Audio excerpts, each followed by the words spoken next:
Hey everybody, welcome back.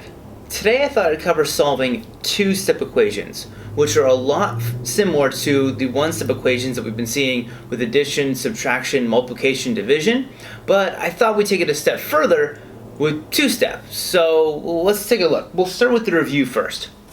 In a one-step equation, like this one here, x minus 4 equals 22, it's going to take us one step, the inverse of 4, which is plus 4, to get our answer and solve for x. So all we do is we add 4 to both sides, only takes us one step, and we're going to get our answer.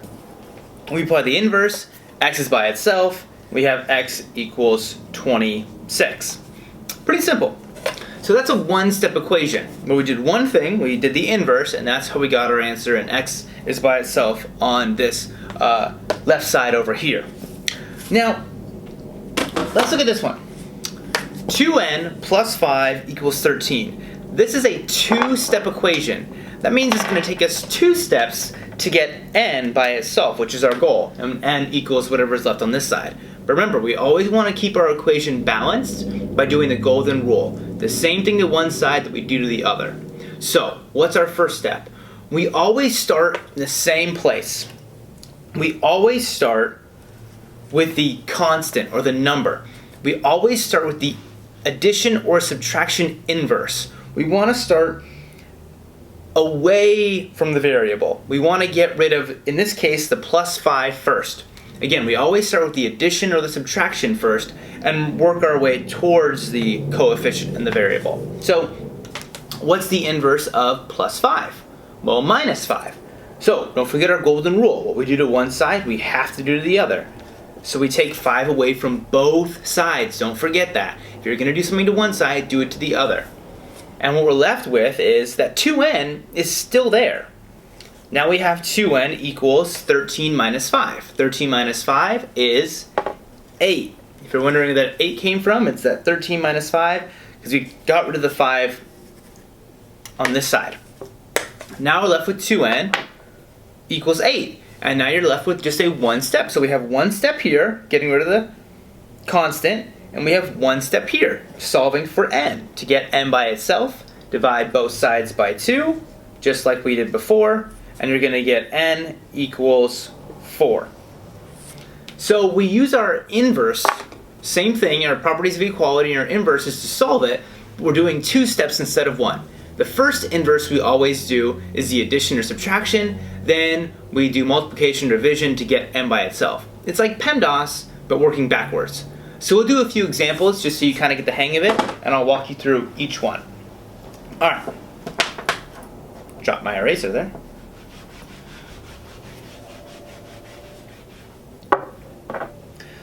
The next example that I want to do is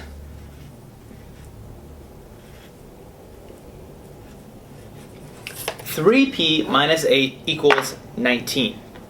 So, again, I want to get the variable by itself. So, I have to take out each piece and then do the same thing to the other side. So, how do I get rid of the minus 8 first? If you were guessing that out at home, you're right. The minus 8 we have to get rid of first because we work our way towards the variable. So, we do our addition or subtraction inverses first. What's the inverse of minus 8? If you're thinking plus 8, you'd be right. So plus 8 here and plus 8 here. Don't forget our golden rule has us doing the same thing on both sides. So we add 8 to both sides. Negative 8 plus 8 or minus 8 plus 8 cancels out. That's just 0. And 19 plus 8 gets us to 27. If you're wondering where that 27 came from, we added 8 to both sides to get rid of this 8. When we did that over here, we got a 27. Why is that important? Because now we have a new problem. We have 3p, which stayed the same, equals 27. Now we've got a regular one-step equation. Can we solve it? Yes, we can. How do you get that p by itself? Well, 3 times p equals equals 27. So if 3 times p equals 27, we divide both sides by 3. That's another inverse, and we get our answer. P equals 9, because 9 times 3 is 27. And if we were to plug it in, we would know that 9 times 3 9 times 3 is 27, and 27 minus 8 is 19. So it checks out. We'll do one more problem just so you can see it, and then we'll let you practice it for homework. All right, the last problem we'll do in solving two-step equations, again, we're just doing 2 steps instead of 1. And again, show all of your work. This is where showing your work becomes really, really important. When I'm grading you, I'm going to be looking for you to show all of your work, and this is what I mean. I want to see examples of you doing the inverse for addition, subtraction, and the inverse for multiplication, division. Don't do it in your head. Show me your work. So we'll do one more problem. This is the same. All the problems you see here are the ones you see in the notes. So we have 7x plus 28 equals 49. What is the first thing that you are going to do? I'll wait. If you're thinking, get rid of this plus 28, you're right. To do that, we want to subtract 28. But don't forget my golden rule. What you do to one side, you do to the other. So we're going to do it to both sides. And this is 0, because 28 minus 28 is 0. 49 minus 28 gets us 21. Now we're left with 7x has stayed the same. Nothing happened to it. We left it alone. 7x just comes straight down equals 21. 7 times x equals 21. Well, what times 7 equals 21? Show your work. Divide both sides by 7.